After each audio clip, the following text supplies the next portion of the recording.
Shalom Bapak Ibu yang saya kasih dalam Tuhan Yesus Kristus. Sabda Sadik pada hari ini berbicara tentang seorang tokoh di Alkitab yang terambil dalam Kisah Para Rasul 18 ayat 24 sampai 28. Tokoh tersebut adalah Apolos. Perhatikan ayat yang ke-24. Siapakah Apolos ini? Apolos adalah seorang Yahudi dari Alexandria yang tergerak hatinya mengikuti ajaran Yesus. Hal apa saja yang dapat kita pelajari dari Apolos?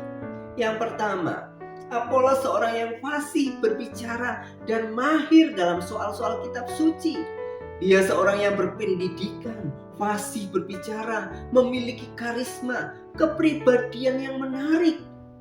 Tuhan memakai orang yang memiliki kemampuan, tetapi ingat, Tuhan juga memakai kelemahan kita untuk menunjukkan kuasa dan kekuatannya.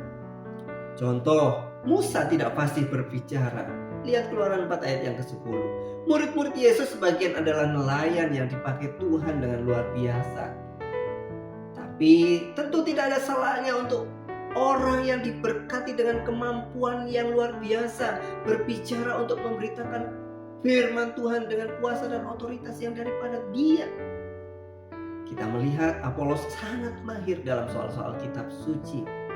Tidak hanya berbicara tentang pengetahuan di kepala, tetapi Apolos memiliki kemampuan untuk menerapkan firman Tuhan dengan cara yang kuat kepada orang-orang dan situasi yang dihadapinya. Untuk mempelajari soal-soal kitab suci, ini membutuhkan studi, menghafal, merenungkan firman Tuhan, tidak mengambil hal-hal di luar konteks, dan tentunya memiliki iman yang besar di dalam kuasa firman Tuhan. Ingat, firman Tuhan itu dapat kita pergunakan sebagai senjata yang ampuh untuk melawan iblis. Sebab firman Tuhan itu adalah pedang roh.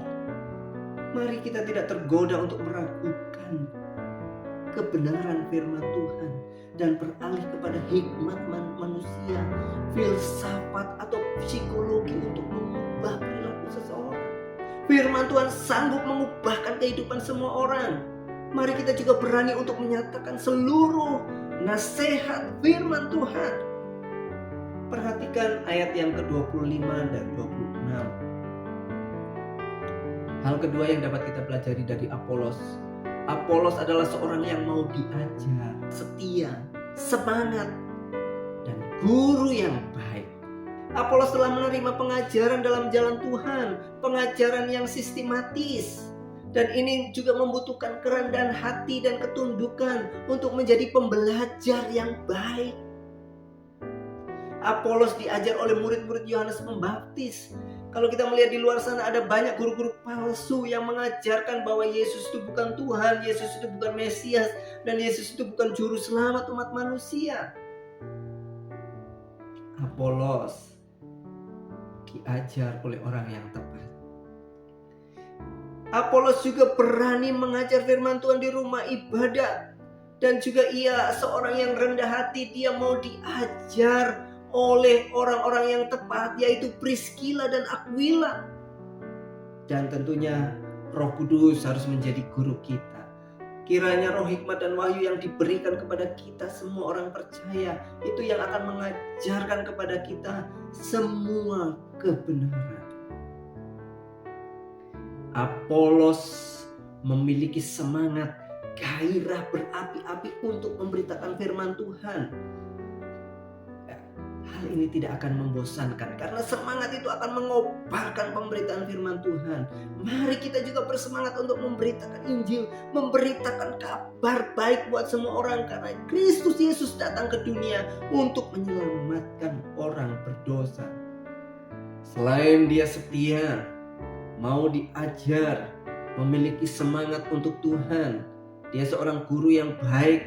Dia juga mengajarkan kebenaran dengan tepat dan benar. Hal ketiga yang dapat kita pelajari dari Apolos, perhatikan ayat yang ke-27 dan 28. Apolos memiliki inisiatif dan efektif di dalam pelayanan. Apolos memiliki inisiatif untuk pergi ke Akaya. Ia didukung di dalam pelayanan oleh jemaat Efesus.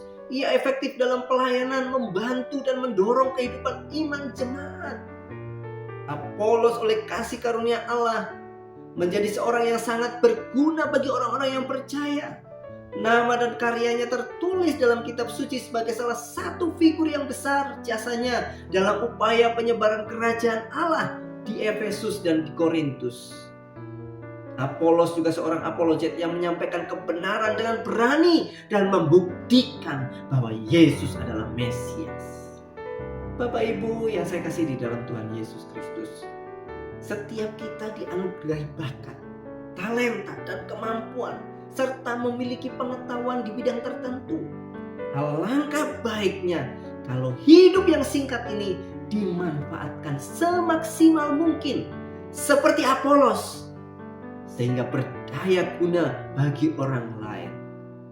Tuhan yang akan terus menopang dengan berkat kasih dan kuasa-Nya bila kita turut ambil bagian di dalam mewujudkan kerajaan Allah di dunia ini.